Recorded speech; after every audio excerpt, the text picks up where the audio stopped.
Hey there everyone, this is Michael Dougal with eXp Realty. I'm going to update you. We have all of the August numbers from the Toronto Real Estate Board. We can take a look at the average price and how it's changed because throughout the past 5 months we've seen our average price decrease and we've seen the market turn from a seller's market over to a buyer's market. So we're going to jump into a lot of data here. I'm happy to share with you some insights and what I'm actually seeing from speaking to buyers and sellers every single day. And if you are considering buying or selling, call me. And if you're an ambitious real estate agent looking to connect to learn about eXp Realty, all my contact information can be found in the description box. You can conveniently book a Zoom call with me. I'm happy to speak with you. And let's look at this very first chart here where we're looking at the GTA numbers from 2021 to 2022. We can see back from August 2021 and how it changed to August 2022. We're looking at the number of sales, the number of active listings, MOI, that stands for months of inventory, which tells us if we're in a seller's market or we're in a buyer's market. We're looking at the average price, and DOM, which stands for days on market, how long a property takes to sell from the time that it gets listed on the MLS. Looking at the number of sales, the number has increased if we compare July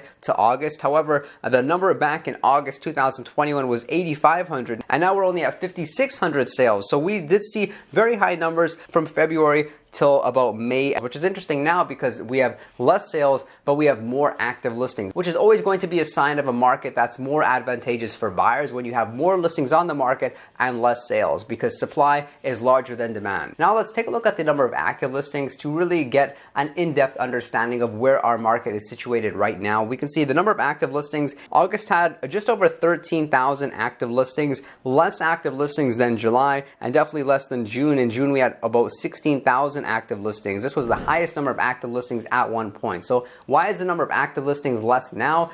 You can say more sales are taking place, but also less sellers are putting their properties on the market. Maybe sellers are a little bit fearful and they are delaying the listing of their home until the time when the market perhaps has some stability, which we can definitely understand. Buyers, if you don't like a house, no problem. Go ahead and take a look at something else. That's the reality of today's marketplace. Sellers aren't that happy with it, but what so is sellers. Good news for you is that once you sell your property, you will actually have some selection. You will not be in a position where you sell your home and you're concerned, where do you purchase a property? Because last year you would sell your property and have no idea where you would be going, maybe leasing out a property temporarily. And now let's take a look at the months of inventory, which is now at 2.36, in July 3.12, in June 2.49. So we are right around that number between May and June, which basically means it's safe to say that the market is not necessarily declining anymore. We haven't transitioned furthermore into a buyer's market. We're a little bit more on the seller side because what so is the lower the months of inventory is, the more advantageous it is for sellers, and the higher the months of inventory is,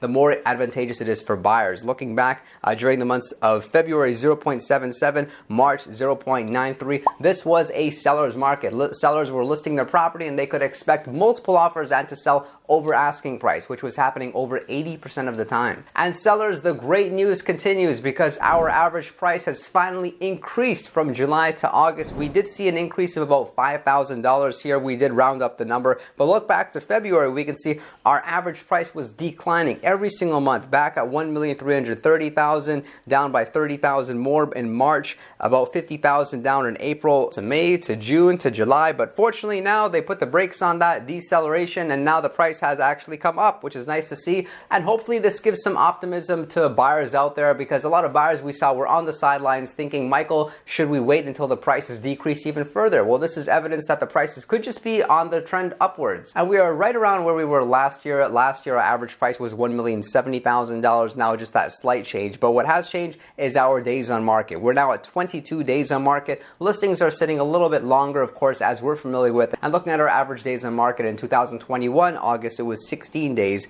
Look back in March, only 8 days on the market. In July, 90 days on market. That has increased. And this is very interesting and it's unusual seeing our days on market increase, yet our average price increase and our months of inventory decrease. So what this basically means is that perhaps sellers, they're being a little bit patient. They're maybe more understanding. They will not take the first offer.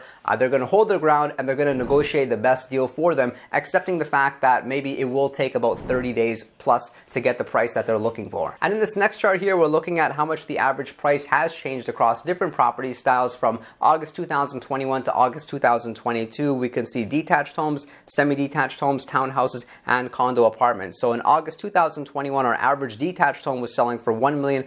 $424,000. Now that's down by 3.1%. Semis are down by 3.4%. Townhouses, they're actually up by 2.9%. And condo apartments, they're up by 3.6%, now selling at $711,000. So it's safe to say that for the upper price ranges, they've experienced the largest price drop. Whereas condo apartments, they haven't experienced the same price drop. In fact, condos are now being seen as a very good investment because of the fact that they are holding their value very well.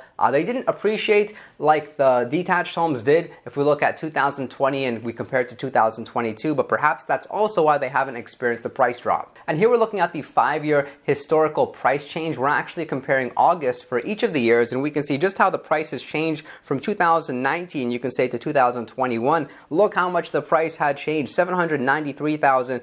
2 years later, $1,071,000, and now we can see just a slight appreciation. So in the grand scheme of things, buying real estate is always going to be seen as a fairly safe investment. Of course, as we know, property is going to appreciate long term. The only people that may be suffering right now are the people who took more of a risky investment strategy. And I am here to clarify absolutely everything. So if you are considering buying or selling, call me. I can assure great customer service. And if you're an ambitious real estate agent looking to connect to learn what eXp can do for you, I can assure you that if you have the right mentor, the right guidance, your business is going to be on a launch pad because the agents at eXp are really thriving, especially with lead generation in this market today. So if you'd like to chat with me, you can book a call, see the description box below. I thank you all for your support. Don't forget to click that subscribe button, click the like button if you enjoyed it, share your comments in the comment section below, and I'll look forward to seeing you all next time.